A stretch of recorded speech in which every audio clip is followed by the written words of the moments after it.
அடுத்து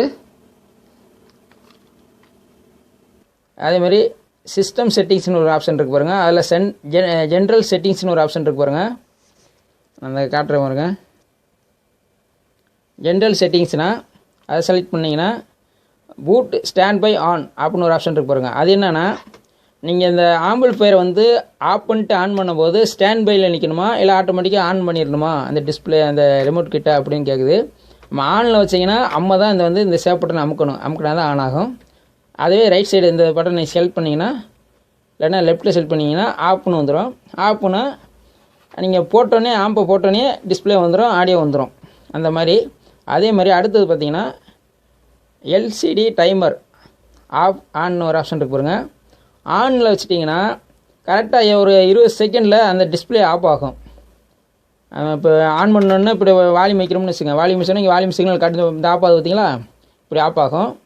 ஆப்பில் வச்சுட்டிங்கன்னா ஆகும், ஆஃப் ஆகாது, அப்படியே எரிஞ்சிக்கிட்டே இருக்கும். அதேமாதிரி பார்த்தீங்கன்னா புட் வால்யூம் அப்படின்னு ஒரு ஆப்ஷன் இருக்கு பாருங்க. அது என்னென்னா செட்டை நீங்கள் ஆஃப் பண்ணிவிட்டு திருப்பி ஆன் பண்ணிங்கன்னா என்னென்ன வால்யூம் நீங்கள் உதாரணத்துக்கு இந்த ஃப்ரண்ட்டு ரேரு சப்வூஃபரு சென்ட்ரு இப்போ எல்லாமே வால்யூம் எந்த லெவலில் வச்சுருக்கீங்களோ அந்த வால்யூம் அப்படியே வரும், மாறாது. அது மாதிரி ரெஸ்யூம் ஒரு ஆப்ஷன் இருக்குது. நீங்கள் அதை மாற்றி டீஃபால்ட்டாக வச்சிங்கன்னா ஒரிஜினலாக எல்லாமே ஒரே மாதிரி வால்யூமுங்க கம்மியாக தான் இருக்கும். அதுக்கு பின்னாடி ஓனாக நீங்கள் ஏற்ற வேண்டி வரும். ரெஸ்யூம் வச்சுக்கலாம். அடுத்து பார்த்தீங்கன்னா இந்த மோடு லாக்குன்னு இருக்கு பாருங்கள். மோடு லாக்னா என்னென்னா இப்போ நம்ம சொன்னேன் பார்த்தீங்களா, இந்த யூசர் தேட்டர் அப்புறம் மியூசிக் இந்த மாதிரி நம்ம ஒவ்வொன்றுக்கு ஒவ்வொரு கெயின் செட் பண்ணி வச்சுக்கிட்டு நம்ம அமைப்பு பிடிச்சிட்டே இருந்தோம்னா சக்ஸஸ்ன்னு ஸ்டோர் ஆகிடுன்னு சொன்னேன் பார்த்தீங்களா. அந்த ஸ்டோர் ஆனதை திருப்பி யாரும் மாற்றாமல் லாக் பண்ணி வச்சுக்கிறது. திருப்பி அந்த செட்டிங்ஸ் நீங்கள் ஒரு இடம் தேட்டருக்கோ இல்லை மியூசிக்கு ஒரு சவுண்டு செட்டிங் செட் பண்ணி வச்சிட்டிங்கன்னா அதை திருப்பி மாற்ற முடியாது. இதை மோட் லாக்கை எஸ்ன்னு கொடுத்துட்டிங்கன்னா. நோன்னு கொடுத்துட்டிங்கன்னா இங்கே எப்பயும் போல் திருப்பி அதே மாதிரி இது front volume rear volume centre volume subwoofer volume எல்லாத்தையும் மாற்றிட்டு இதை அமைக்க பிடிச்சிட்டே இருந்தீங்கன்னா அது மோடு அப்படியே சேவ் ஆகிக்கிறோம். அந்த மாதிரி ஆப்ஷனு அது நம்ம எஸ்ன்னு கொடுத்துட்டோம்னா நம்ம மெக்கானிக் என்ன செட்டிங்ஸ் நம்ம செஞ்சுறோமோ என்ன கஸ்டமருக்கு தெரியாது. ஒவ்வொரு செட்டிங்ஸ் அவங்களுக்கு தெரியாது. அந்த நேரத்தில் தெரியாத நேரத்தில் அவங்க இந்த பட்டனை மட்டும் இப்போ படம் ஓடுதுன்னா தேட்டர் அமைக்கலாம், மியூசிக் ஓடுதுன்னா இந்த மியூசிக் மோடை அமைக்கலாம். இது யூஸருங்கிறது நம்மளாக செட் பண்ணி வச்சுக்கிறது. இந்த 2 மோடு கஸ்டமருக்கு டக்குன்னு யூஸ் ஆகும். அது மாதிரி நம்ம செட் பண்ணி வச்சுக்கிறது. அது மோடு லாக்கு. அடுத்து கெயின் லாக். கெயின் லாக் என்னென்னா நம்ம இந்த இன்புட்டு கெயின் நம்ம டிபி கூட கம்மியாக அப்படிலாம் நம்ம மாற்றுவோம். அதை லாக் பண்ணிக்கிறது. அதை லாக் பண்ணிட்டோம்னா அந்த கெயினில் இப்போ இந்த வெர்ஷன் 1ங்கிறனால கெயினுங்கிறது நம்ம மேனுவலாகவே இந்த போர்டில் நான் இந்த காட்டுறேன் பாருங்கள். மேனுவலாகவே இந்த போர்டில் கெயின் ஒரு ஆப்ஷன் இருக்கும். அதில் 2 ஸ்டார்ட் பண்ணிங்கன்னா ஒரு கனெக்டர் இருக்கும். அதை ஸ்டார்ட் பண்ணிட்டீங்கன்னா இது மேலே அந்த பின்னு காட்டுறேன் பாருங்க. அந்த பின்னில் கனெக்ட் பண்ணிட்டீங்கன்னா 20 dB வால்யூம் ஏறிடும். டீஃபால்ட்டாக இருக்கிறது கம்மியாக தான் இருக்கும். அது செட் பண்ணிக்கிறது. அடுத்து பார்த்திங்கன்னா மெனு லாக்குன்னா என்னென்னா இப்போ நம்ம அந்த மெனுக்குள்ளே வந்தோம்ல, இப்போ அந்த ஏ மோடு அமைக்கிட்டு மெனுக்குள்ளே வந்தோம்ல, அந்த மெனுக்குள்ளே கஸ்டமர் யாரும் டக்குன்னு உள்ளே வந்துடக்கூடாமல் நம்ம லாக் பண்ணி வச்சுக்கிறது. நம்மளுக்கு மட்டுமே அந்த மெக்கானிக்கு மட்டுமே தெரிகிற மாதிரி நம்ம ஒரு பாஸ்வேர்டை செட் பண்ணி வச்சுக்கிட்டு நம்ம உள்ளே போகலாம். அந்த மாதிரி செட் பண்ணிக்கிறது, அதை ஆன் ஆஃப் பண்ணிக்கிறது. இப்போ அந்த மெனு லாக்குங்கிறது நான் இப்போ நீங்கள் எஸ்ன்னு கொடுத்தீங்கன்னா இந்த ஏ மோடுங்கிற பட்டனை அமைக்கிட்டே பிடிச்சிட்டிங்கன்னா அந்த மெனு வந்துச்சு பார்த்தீங்களா, அது வராது. இப்போ பாருங்கள், உதாரணத்துக்கு நான் எஸ்ஸு கொடுத்துட்டேன். எஸ்ஸு கொடுத்துட்டு வெளியே வர்றேன். வெளியே வர்றதுக்கு டெஸ்ட்டுங்கிற பட்டன் தான் வெளியே வர்றது. வெளியே வந்துட்டோம்னா இப்போ இப்படி இருக்கா. இப்போ இந்த ஏ மோட அமைக்கிட்டே பிடிச்சிங்க, அந்த மெனுக்குள்ளே போகாது. ஏன்னா அங்கே நம்ம மெனு லாக் பண்ணிட்டோம். இது கஸ்டமர் யாரும் தெரியாமல் எதுவும் செஞ்சிடக்கூடாது, செட்டிங்ஸ் மாற்றிடக்கூடாதுங்கிறக்காக லாக் பண்ணிடுறது.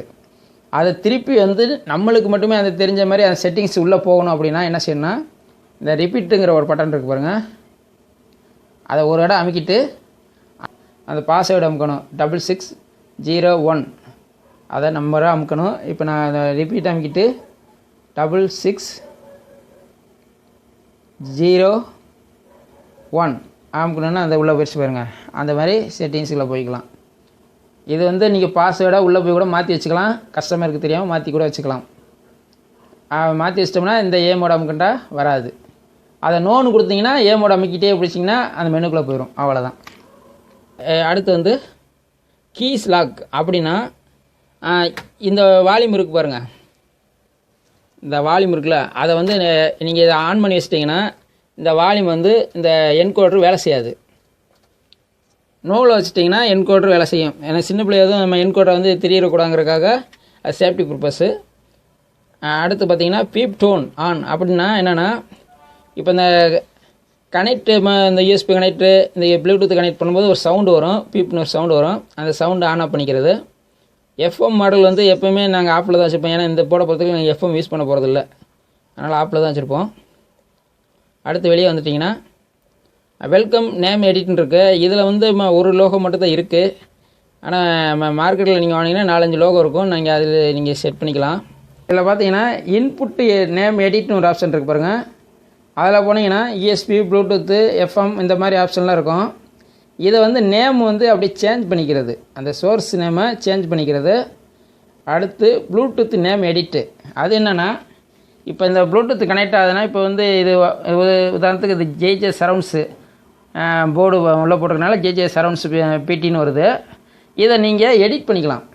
இப்போ இந்த ஜேக்கு பக்கத்தில் கீழே பார்த்தீங்கன்னா ஒரு கோடு இருக்கா, அதில் இதில் ஒவ்வொரு இந்த 1, 2 இதில் வந்து ஒவ்வொரு எழுத்து வரும், ஏபிசின்னு வரும். அந்த எழுத்தை ஒவ்வொன்றா நீங்கள் அப்படியே அழுத்த மாறுச்சுன்னா உங்கள் பேர் என்ன, நீங்கள் என்ன ஆம்பிளிஃபையர் நீங்கள் அசம்பிள் பண்ணி கொடுக்குறீங்களோ அதுக்கு தகுந்த மாதிரி பேரை மாற்றிக்கலாம். உதாரணத்துக்கு நான் ஒன்று மட்டும் மாற்றி காட்டுறேன் பாருங்க. இப்போ அந்த ஜேங்கிறத ஏஐ மாற்றி காட்டுறேன். ஏஐ மாறிச்சா அதை அமைக்கி பிடிச்சிட்டிங்கன்னா இந்த பாருங்க பெருசாக வந்துடுச்சு பாருங்க, ஏ பெருசாக வந்துடுச்சா. இந்த நம்பரில் வந்து ஒவ்வொரு எழுத்து இருக்கும், அதை நீங்கள் பார்த்து பேர் மாற்றிக்கலாம். அடுத்து கீமேப் செட்டிங்ஸ், அது என்னென்னா உதாரணத்துக்கு இந்த கீ 1 2 3 4 அப்படின்னு இருக்கா. இது என்னென்னா நான் காட்டுறேன் பாருங்கள், இந்த நிலைங்க வரேன். இதில் கீ 1ங்கிறது இது, 2 இது, 3 4 5 6 அப்படி கணக்கு எடுக்கணும். இதில் மொத்தம் 6 இருக்கும் பாருங்கள், 6 இருக்கா. அது ஒவ்வொன்றுலையும் நம்ம வந்து எந்தெந்த இடத்துல எது வரணும் செட் பண்ணிக்கிறது. உதாரணத்துக்கு இது ஆப்டிக்கல் இங்களுக்குள்ளே இருக்குன்னா ஆப்டிக்கல் பதிலாக அந்த இடத்துல யூஎஸ்பி வேணாலும் மாற்றிக்கலாம், இல்லை இந்த இடத்துல எனக்கு கோஆக்சியல் வேணாலும் மாற்றிக்கலாம், இந்த மாதிரி மாற்றிக்கலாம். ஆனால் இது எல்லாமே வந்து செட்டிங்கை இருக்குது அந்த ரிமோட்லேயே உங்களுக்கு வந்து பார்த்திங்கன்னா அந்த கரெக்டாக செட் பண்ணியிருக்கனால அதை மாற்ற வேணாம், விட்டுருவோம். அடுத்து சேஞ்ச் பின், அந்த இது என்னென்னா உதாரணத்துக்கு நீங்கள் ஒரு பின்னு நீங்கள் ஏற்கனவே இருக்க பின்னுன்னா ஒரிஜினல் வந்து இது டிஃபால்ட்டாக இருக்கிறது வந்து 2 பின்னு தான் கொடுத்துருப்பாங்க. ஒன்று வந்து 6601 வரும், இல்லாட்டினா இப்போ லேட்டஸ்ட்டாக வர்றதில் 1 2 3 4 வரும். அதை நீங்கள் பின் நம்பர் சேஞ்ச் பண்ணிக்கலாம். இதில் வந்து நீங்கள் பழைய இந்த இப்போ ஏற்கனவே இப்போ நான் போட்ட பின் நம்பர் இதில் அடிச்சிங்கன்னா நியூ பின் நம்பர் கேட்கும். நியூ பின் நம்பர் மாற்றிட்டிங்கன்னா இந்த ரிமோட் ஃபங்க்ஷனை உங்களை தவிர யாரும் ஃபங்க்ஷன் பண்ண முடியாது. அது மாதிரி செட் பண்ணிக்கிறது. இது வந்து மெயினாக வந்து மெக்கானிக் தான் இது யூஸ் ஆகும், அதனால் இது வெளியே வந்துடுவோம். இது ஃபேக்ட்ரி ரீசெட்டு அப்படின்னா நீங்கள் என்ன செட்டிங் பண்ணியிருந்தாலும் எனக்கு வந்து ஒரிஜினல் இந்த போர்டில் என்ன ஒரிஜினல் ஃபேக்ட்ரி செட்டிங் இருக்கோ அது ரீசெட் பண்ணிங்கன்னா அந்த செட்டிங் வந்துடும், அவ்வளோதான். அந்த மாதிரி செட் பண்ணிக்கிறது, அவ்வளோதான். மெனு முடிச்சு, இவ்வளோ தான் இந்த மெனுவை பொறுத்தளவுக்கு. இது நான் சொல்லிட்டேன், மேக்ஸிமம் எல்லாருமே சொல்லிட்டேன்னு நினைக்கிறேன். இது வந்து டெக்னீஷியன்களுக்காக தான் இந்த வீடியோ. இது உங்களுக்கு மிகவும் பயனுள்ளதாக இருக்கும்னு நினச்சிங்கன்னா லைக் பண்ணுங்கள். மீண்டும் ஒரு நல்ல வீடியோவில் சந்திப்போம். நன்றி, வணக்கம் நண்பர்களே.